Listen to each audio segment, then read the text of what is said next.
এরপর দেখতে পাচ্ছেন সরিষা ক্ষেত। অনেক জায়গায় সরিষা ক্ষেত দেখে থাকেন, তবে আমাদের এই মনপুরা সরিষা ক্ষেত অল্প সংখ্যক সরিষার চাষ করে থাকে। তো তারই একটি অংশ দেখতে পাচ্ছেন, গ্রামের মহিলারা কাজে যাচ্ছে। এটি দেখতে পাচ্ছেন পায়েস, খেজুরের রসের, অরিজিনাল খেজুরের রসের পায়েস, সঙ্গে রয়েছে নারকেল। নারকেল দিয়ে খেজুরের রসের পায়েস অনেকদিন পর খেলাম।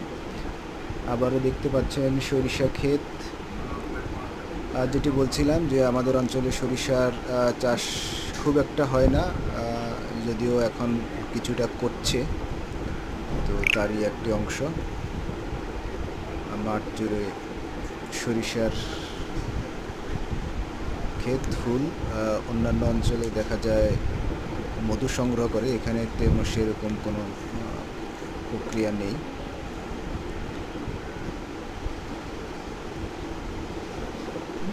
এরপর দেখতে পাচ্ছেন শীতের সকালে পিঠা, চিতই পিঠা, সঙ্গে অরিজিনাল খেজুরের গুড়, নারকেল, আমাদের মনপুরার বিখ্যাত খেজুরের গুড় দেখতে পাচ্ছেন।